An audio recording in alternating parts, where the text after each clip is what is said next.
Cat island. जी हाँ दोस्तों, बिल्लियों को आप ऐसा वैसा ना समझें, उनके भी अपने आइलैंड्स होते हैं। क्या कहा आपने? अभी तक आपने देखे नहीं है? कोई बात नहीं, आज हम आपको दिखा देते हैं। देर किस बात की, जल्दी से चैनल को सब्सक्राइब करके बेल आइकन दबा दीजिए। अगर चैनल पर नए आए हैं और पुराने हैं तो बहुत बहुत धन्यवाद आपका। खैर, ये सब बातें तो हमारे आपके बीच होती ही रहेंगी।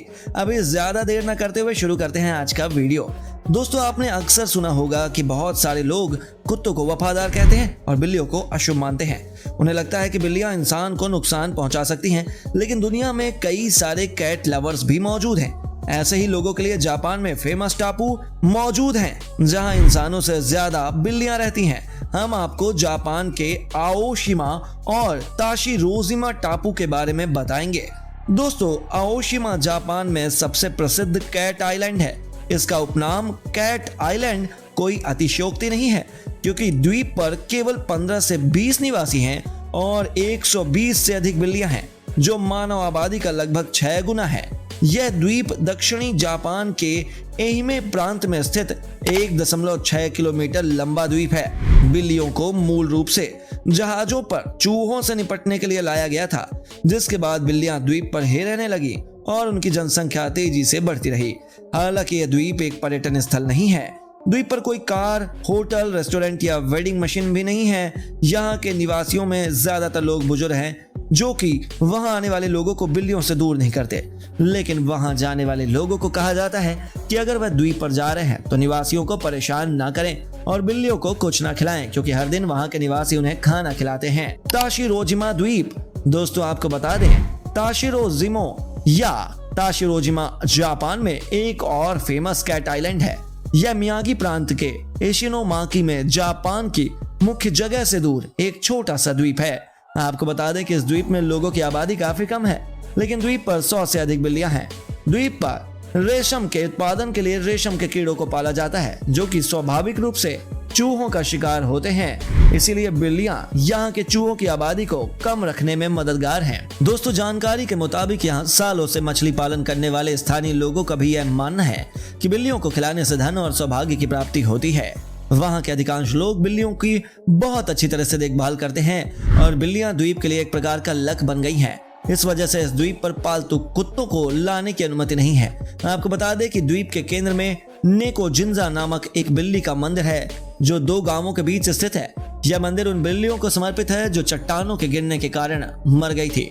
दोस्तों, हो सकता है कि आपने YouTube या टीवी पर बिल्लियों से भरा एक द्वीप देखा हो जो जापान में है। खैर, ये उस एशियाई देश में अकेला नहीं है जहां इंसानों से ज्यादा बिल्लियां हैं, लेकिन हाँ, जो मौजूद है उनमें से यह लोकप्रिय है और समीक्षा भी की गई है। अगर आपको दुनिया के दूसरी तरफ घूमने और उनसे भरे किसी द्वीप पर जाने जैसा ही फीलिंग पसंद है, तो आज का ये वीडियो आपको बहुत खुश करने वाला है। दोस्तों, अगर कई लोग ऐसे हैं जो बिल्लियों से प्यार करते हैं, तो वो जापानी लोग हैं। आज की लोकप्रिय संस्कृति बिल्लियों से भरी हुई है। हेलो किटी, यहाँ तक कि वे लोकप्रिय और अजीब कैट कैफे टोक्यो में देखा गया।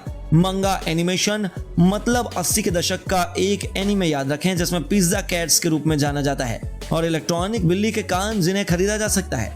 दोस्तों, आपको ये जानकर हैरानी होगी कि जापान में हर जगह बिल्लियां हैं और उनके लिए समर्पित मंदिर है। हाँ, ये किसी को पता नहीं है कि वे द्वीपों पर कब पहुंचे या उन्हें कौन लाया। हालांकि ऐसा माना जाता है कि वे सिल्क रोड के वास्ते मिस्र में चीन और कोरिया तक वहां से समुद्र पार कर जापान गए और अपने धर्म और लोक कथाओं में उतरे।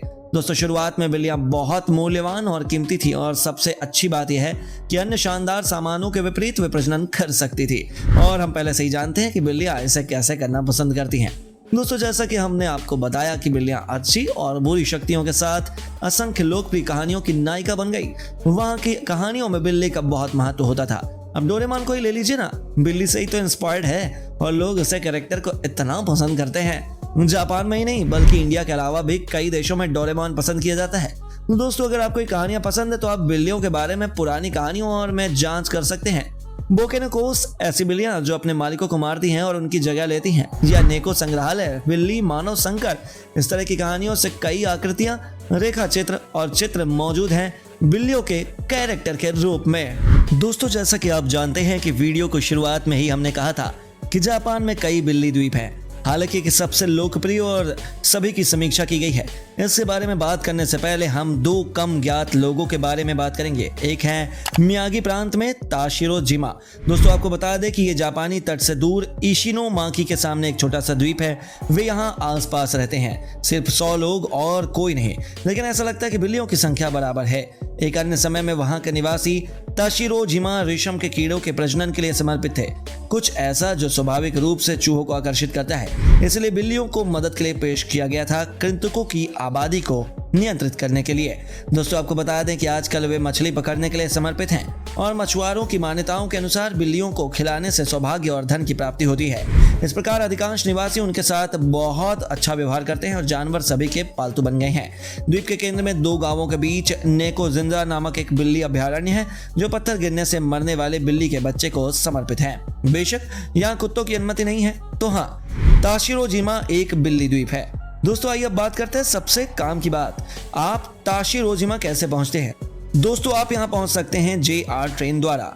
इशिनोमाकी मियागी प्रांत में इशिनोमाकी के बंदरगाह से आप नाव लेते हैं और द्वीप के नितोदा बंदरगाह पर उतरते हैं। नौका वर्ष के समय के आधार पर प्रतिदिन 2 या 3 यात्राएं करती हैं। वहीं दोस्तों दूसरा कैट आइलैंड जो इतना लोकप्रिय नहीं है, वह मनोबेशिमा और ओकायामा प्रांत में मौजूद है।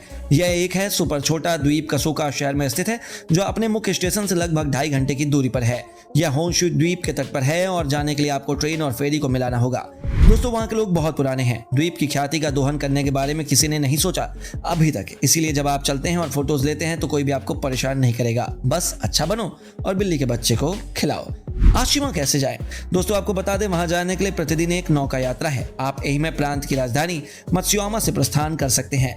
मुख्य स्टेशन से ले योसन लाइन और 1 घंटे के बाद आप पहुंचे आयो नागहामा स्टेशन।